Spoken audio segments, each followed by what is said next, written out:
Welcome to the Real News Network, and welcome to Reality Asserts Itself. I'm Paul Jay. We're continuing our series of interviews with Phyllis Bennis.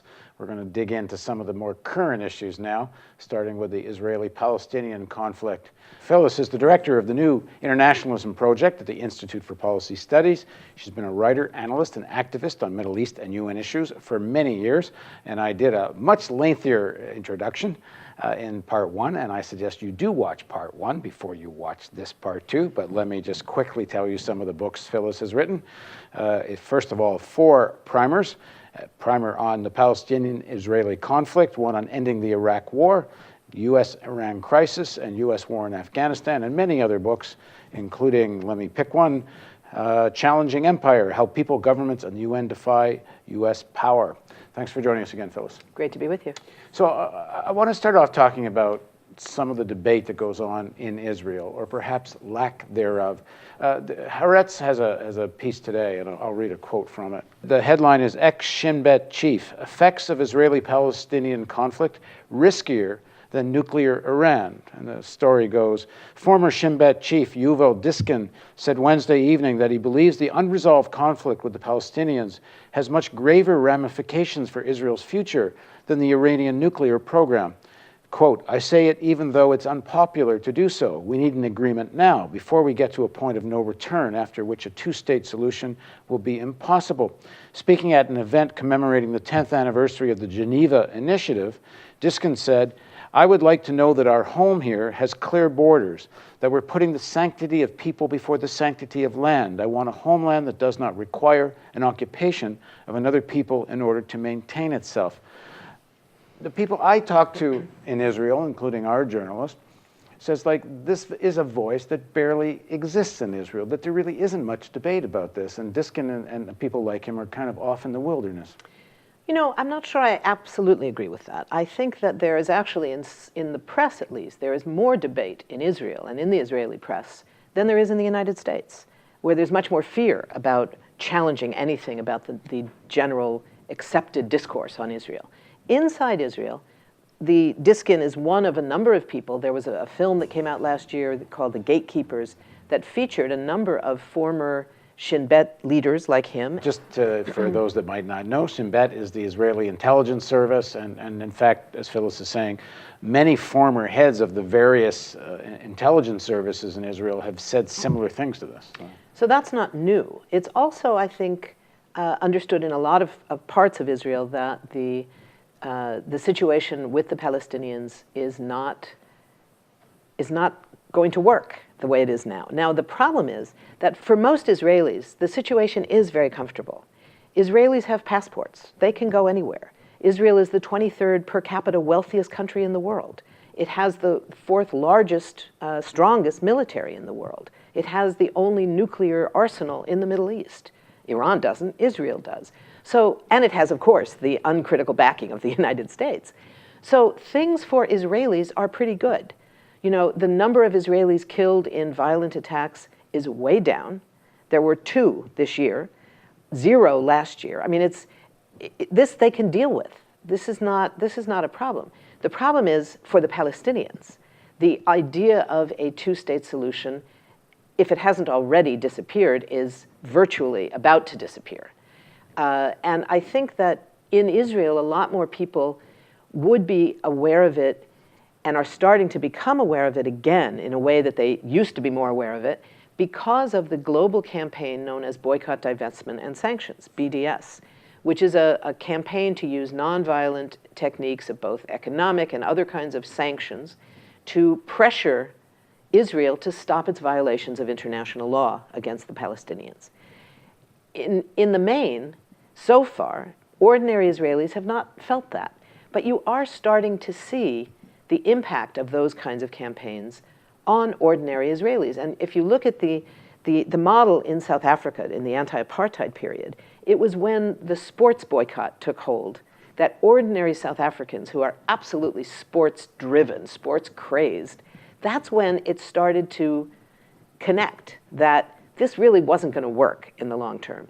In Israel, it's about science and culture and technology that's that obsession at a society-wide level. And when you have things like, just in the last couple of days, we saw the American Studies Association, one of the most prestigious academic organizations in the United States, just voted to support the academic boycott against Israel. That's going to have an enormous impact on Israeli academics. When leading theater people and musicians decide to abide by the boycott call and refuse to perform in Israel, that cultural impact is having a huge effect. Now, this quote I read from the former Shin Bet leader, and as you said, he's not the only one. There's been a lot of these former guys. But the American media almost entirely ignores these guys. And it's like this is an important section of official Israeli public opinion. It is, but I also think that things have changed. I don't think that's the case anymore. If it were, you would not have seen the film The Gatekeepers nominated for an Academy Award for the best documentary.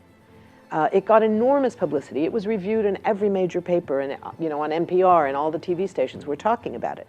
Now, does it get talked about all the time as much as it needs to? No. Well, how much influence is this having in the American Jewish community, and why don't we see any reflection of this in American politics? Netanyahu comes to Congress and gets 50 standing ovations? This is the big challenge. We have massively changed the discourse in this country. The press is different, publishing is different, popular culture is different, and the debate in the Jewish community is different. What has not changed is the policy. And that has far more to do... Policy and the politics, like congressional politics. Yes, but that's where the policy gets made. That hasn't changed. And that's the huge challenge that we face. If we look at an organization like the US Campaign to End the Israeli Occupation, it's 12 years old. When we started, it had, I think, 6 organizations and about 15 people meeting very nervous and very scared about what we were about to do.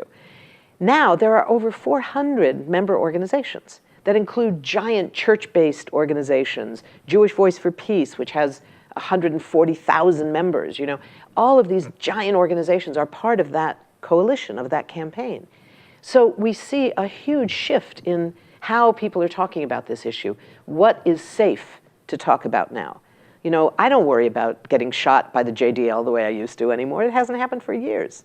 The debate is entirely different. What's not different is that our political system is still hijacked by corporate interests, by wealthy lobbies. One of the most powerful of those lobbies, of course, is the set of pro-Israel lobbies, led by AIPAC, the American Israel Public Affairs Committee. There's a host of others, Christian Zionist organizations, as well as all the Jewish organizations. We did some stories and some investigation on this, and the conclusion we came to that a great deal of North American Jewish public opinion is extremely critical of, and does not vote based on Israel issues, but a lot of big Jewish money is very closely connected to Netanyahu and Likud. And it's not surprising. The money follows the right.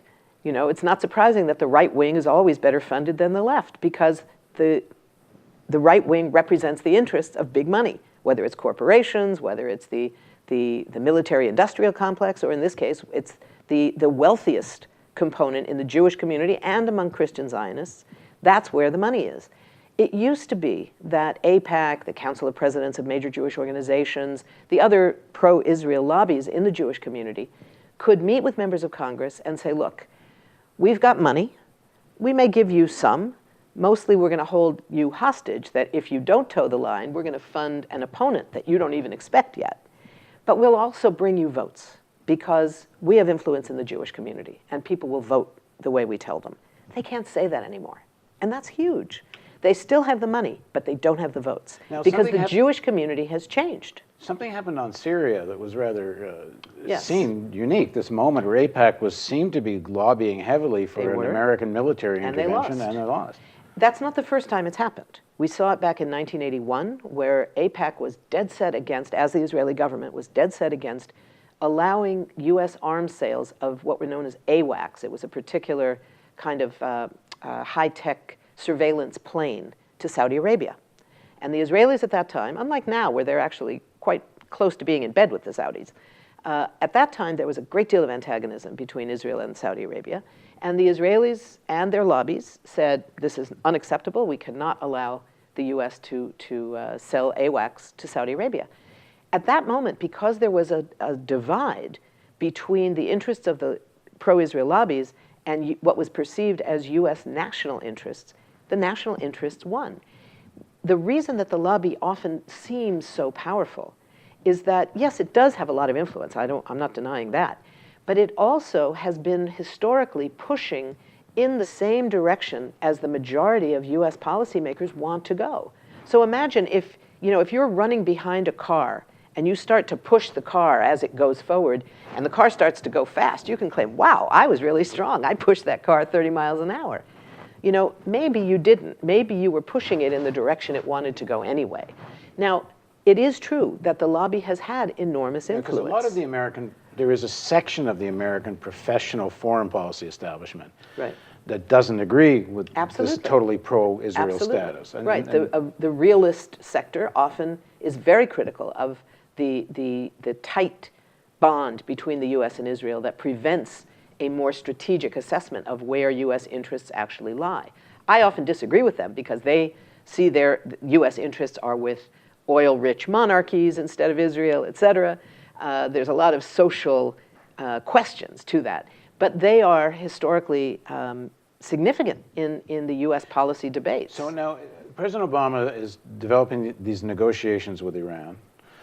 Clearly, Netanyahu and that whole section of the Israeli elite are opposed to this. There's a whole section of the American neocons are opposed to this. The Saudis are opposed to this.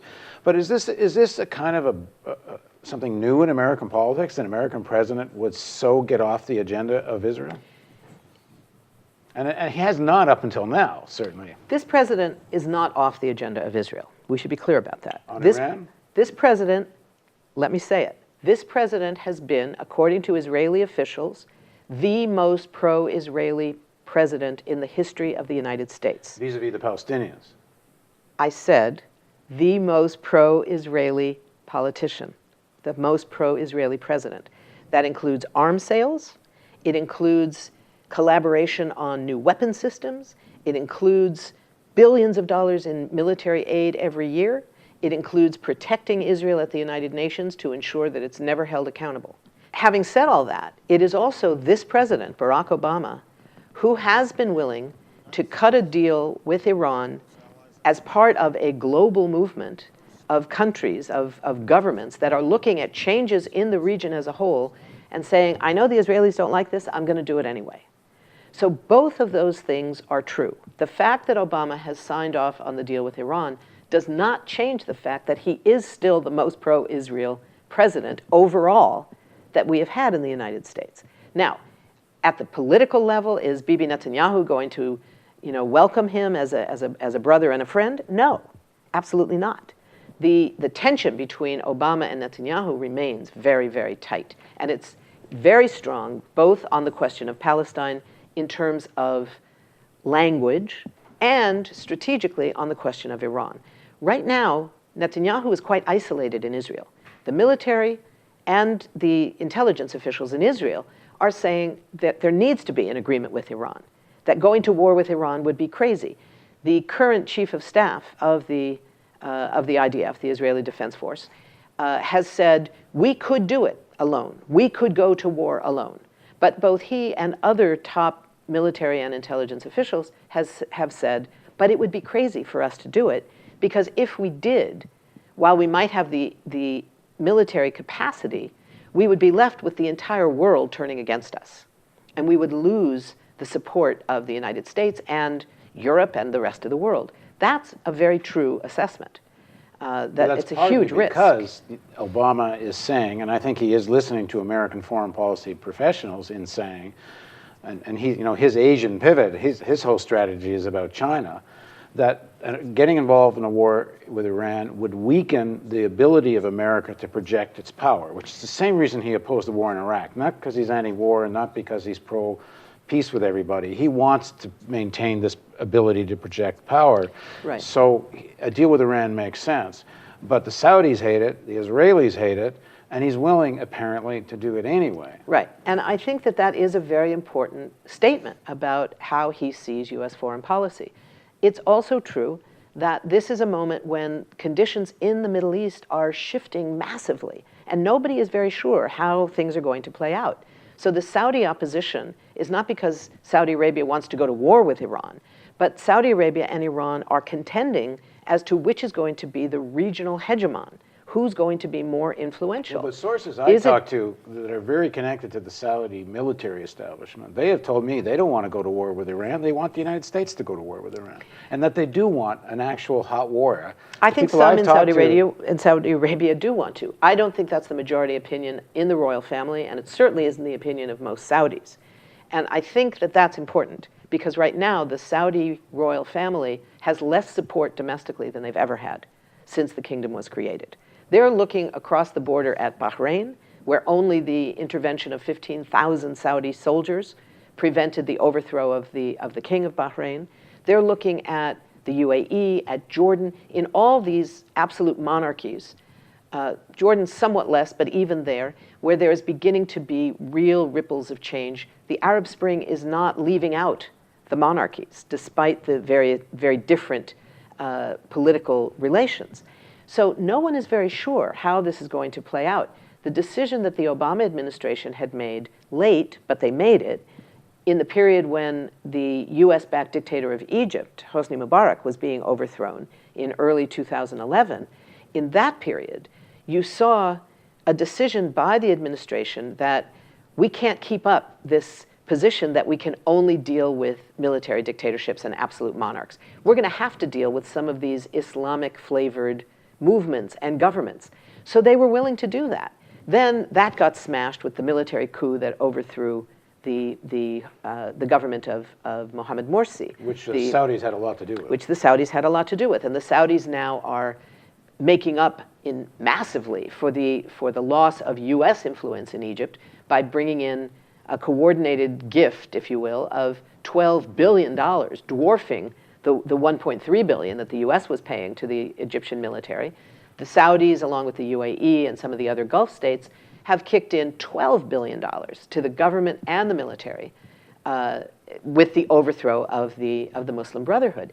So you have this very complicated issue where Iran is now seen as having a lot of influence in the region through Hezbollah in Lebanon, through the government in Iraq, despite the fact that the government is dependent on US funding.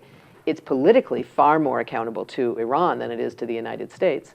And of course, in Syria, where you have a real regional war, a proxy war being fought out in Syria. There are at least 6 wars being fought today in Syria, and the people paying the biggest price, of course, are the people of Syria. There's an interesting report today in AP which talks about Iran saying once the sanctions are dropped, and they're talking as if they're assuming this 6-month deal will become a real permanent deal, Iran is going to start pumping oil without any containment. They don't care what OPEC has to say about how much oil, and they don't care.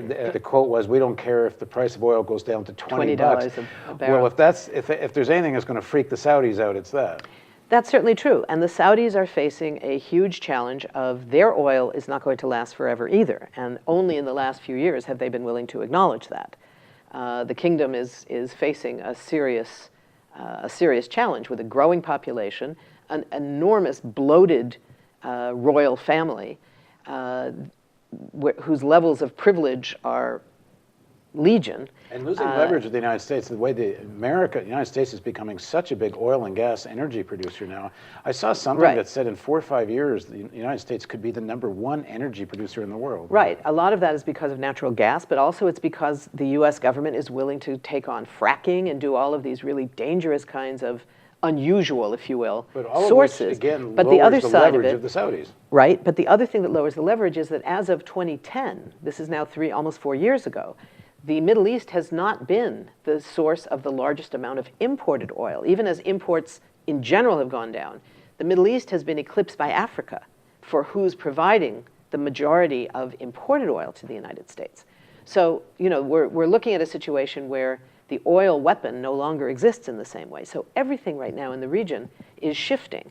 And in that context, it makes it much easier, I think, for the Obama administration to move towards an agreement with Iran, which, given that it's narrow, it's limited, it's only going to be 6 months, there's huge opposition brewing both in Congress, in Israel, from Saudi. But it's a seismic shift from US policy, Israeli policy, and in reality, Saudi policy had been regime change in Iran. This is a long way from regime change. This is a long way from regime change. There's a kind, and I think that the war in Syria and the sense of what the cost would be, but more than anything else, and I think this is true for the Obama administration, I don't entirely agree with you about your assessment of where Obama was on the war in Iraq. I think he really did believe that the war in Iraq was what he called a dumb war. Oh, yeah, that it was that's not, what I'm saying. Right, but I'm saying the only reason he opposed it is because he thought it was dumb, not for any other reason. Right. Not because it was illegal. Right. But I think, well, I'm not sure that he didn't think that there were aspects of it that were illegal also, but I think that the key is we're looking at a situation now where the effect of the Iraq war, what it did to U.S. credibility around the world, has been very sharp in its impact. And I think that in the Obama administration, there's a growing recognition of that.